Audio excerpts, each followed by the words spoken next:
hito fingerlings. Sa mga gusto magpalaki ng hito fingerlings, PM lang po kayo.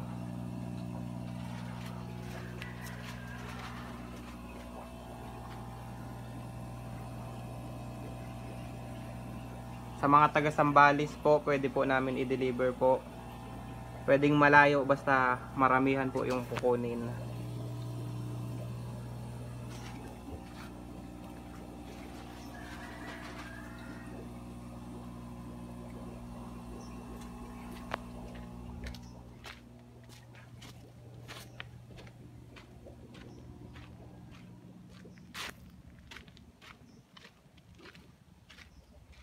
Ulang. Ayan, meron din po kaming mga ulang. Similya ng ulang. Mga gusto po ng similya.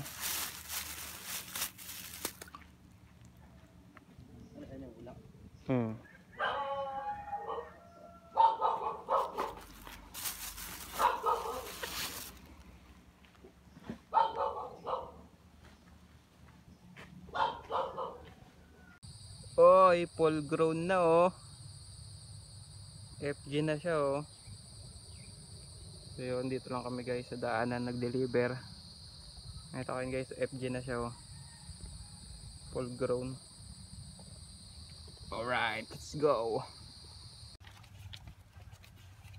Pag may tilapia ka, sa bagay nagpo-post ka naman, no? Opo, pinupost ko. Pag yun mayroon ng ano. Pwede na, no? Meron din po kayo mga ulang. Yung ulang kasi hindi pwede, stagnant yun. Opo. Yung tubig niyan, yung galing dun sa, ano lang, nagsisip lang, galing sa, yung nadaanan nyo doon. Makakawala ang ulang doon. Makakawala ang ulang doon. Hindi ba pwedeng pakainin to, no? Ano nyo po muna bago nyo ipo sa pan, ibabad nyo muna siya ng kahit mga 5 minutes sa fish pan po para yung, kasi mainit pa yung tubig nito dahil sa biyahe. Ibabad lang dun sa tubig. Para mag-same yung tubig nito saka sa tubig ng pan mo, yung temperature, para hindi sila mabigla sa tubig.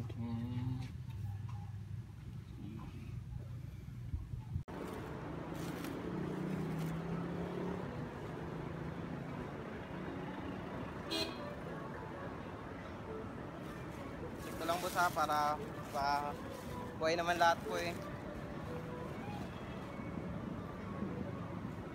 Wala na akong patay boss no. Check mo boss. Okay na? Magkano yan? Sakto. Oo, wala. Boss, thank you sir. Thank you po.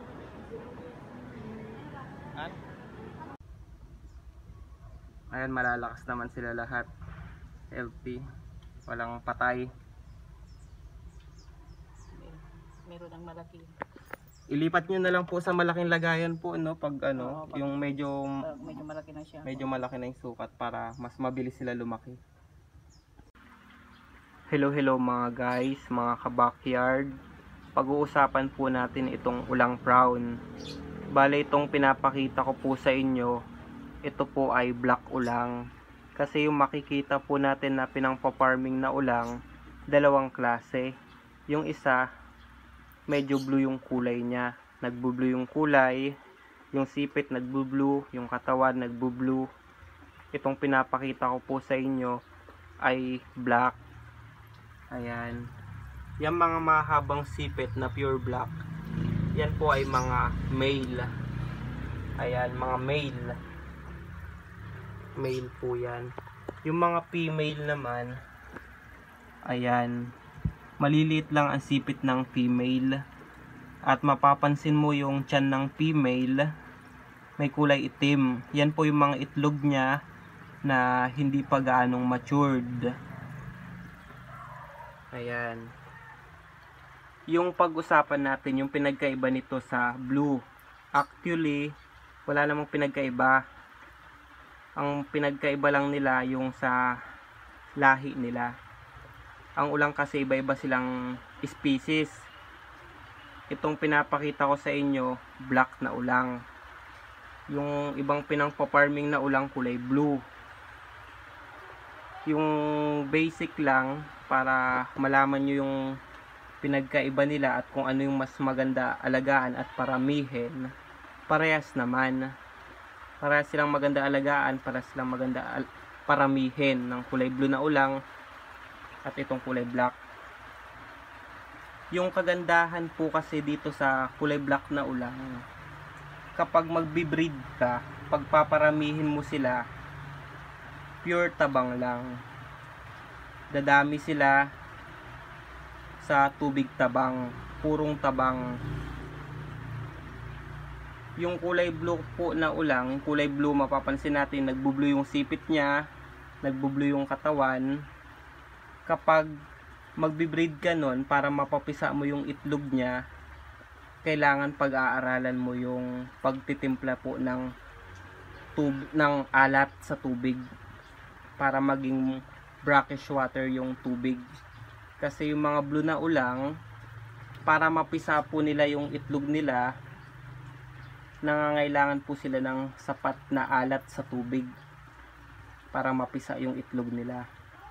Kaya mapapansin natin yung mga breeder po ng ulang, kapag nagbi-breed sila ng mga kulay blue na ulang, talagang pinag-aaralan nila yung tamang paglagay ng asin sa tubig para maging brackish environment yung tubig nila ng ulang, para makapagpisa sila ng kulay blue na ulang. Itong kulay black naman na pinapakita ko po sa inyo, ito po ay dumadami po sa purong tubig tabang lang. Yung kagandahan nito, pag pinakawalan mo ito sa mga fish pond, kahit hayaan mo lang doon, dadami sila. Yung kulay blue naman, medyo mahirap siya padamihin sa pure tabang, kasi kapag pure tabang lang yung ginamit mo pang breeding, hindi ka makakapagpapisa gaano ng mga itlog. Ayan. Itong mga black, talagang tabang lang, mapaparami mo sila sa tubig tabang. Ayan. So yun yung mga basic natin na idea sa pag-aalaga ng mga ulang. Ngayon, punta ngayon tayo sa kinakain. Dahil alam nyo na kung paano i-breed, alam nyo na ba kung paano mag-gender. So palit tayo sa pag-gender. Yung mga habang sipit na yan po ay male. Yung mga maliliit na may itim sa tiyan, ayun, tamo yung itsura nya, yan po ay mga female, mga babaeng ulang. Punta ngayon tayo sa diet ng ulang. Ano ba ang kinakain ng ulang? Ang ulang po, kumakain po ito ng prutas. Kumakain sila ng prutas, ng gulay, at ang kadalasang pinapakain ko po sa kanila yung feeds po ng tilapia. High protein din kasi yun, yung pre-starter, yung floating pellets, yun pinapakain ko sa kanila. Ayan. Sa pagpapakain naman, mas active sila kumain sa gabi. Sa umaga kumakain naman sila, kaso medyo mahina sila kumain sa umaga. Kaya sa gabi ko sila pinapakain.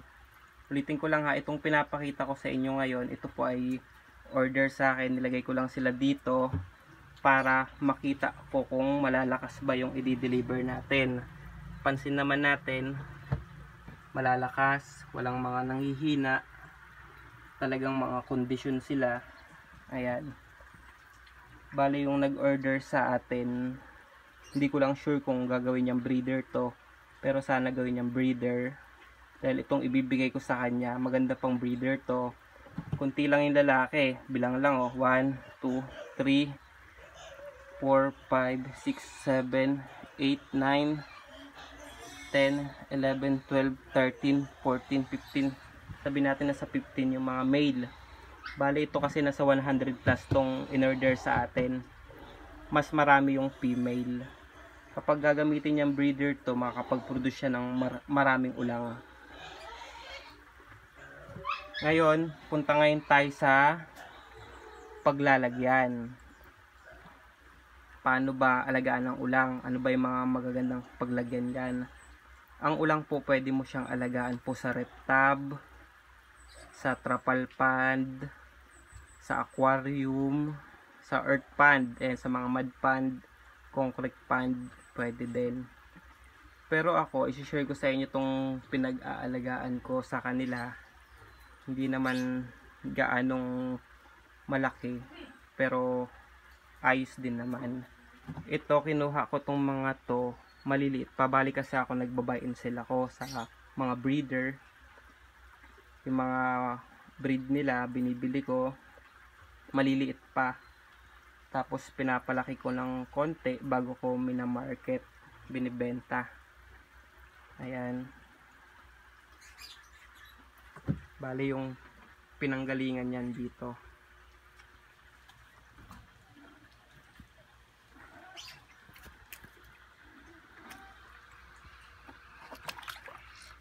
Ayan, medyo na drain ko na to. Dahil ang laman nito mga similya ng tilapia.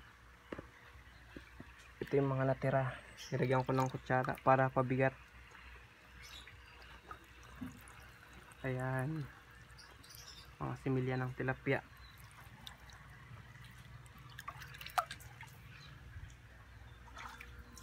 Ayan, dito ito yung pinaglagyan ko ng similya ng tilapia. Mga size 24, mga fry. Ayan. Kunti na lang yung natira dahil na-order na yung iba. Dito naman po yung mga ulang. Ito yung ginawa kong setup sa ulang. Ang ulang kasi, kahit na yung mga crayfish, ulang, kapag umiidad sila, nagpapalit sila ng balat. Kapag nagpalit sila ng balat, gusto nila mag-hide, magtago. Kaya ako po nilalagyan ng mga ganito.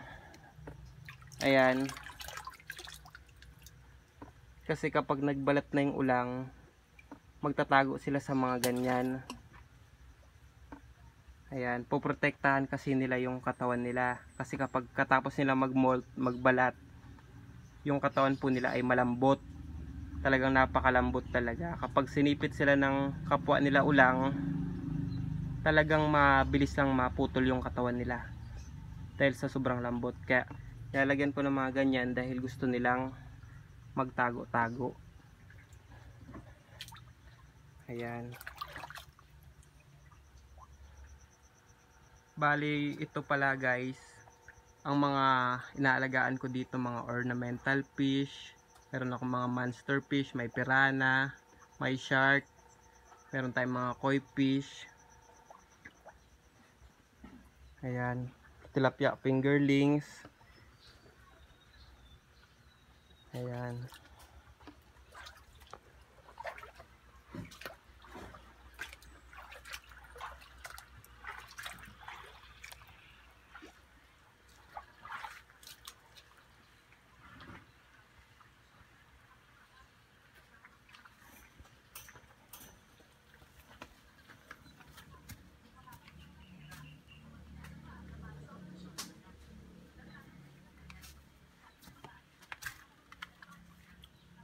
Ayan.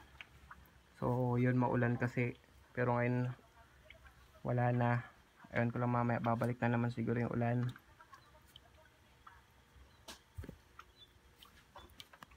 Ayun, may mga manok oh. Ayan. Bali guys, yung ginagamit kong patubig is deep well. Ayan, may motor. Walang halong chlorine. Ayan. Bali mga laman yan guys, mga molly. Ayan. Dahil ang molly, mabilis sila dumami. Ayan.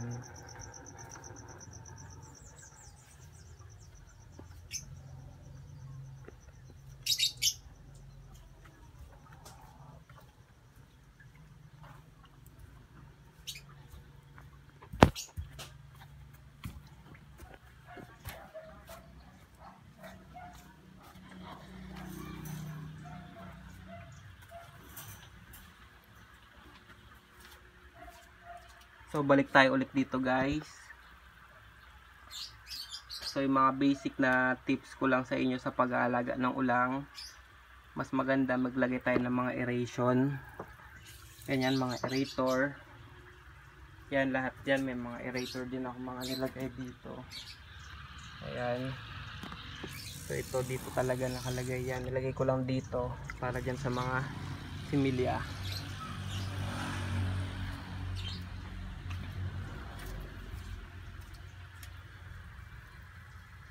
Ayan guys. Pasin natin yung mga ulang natin. Talagang mga kondisyon sila.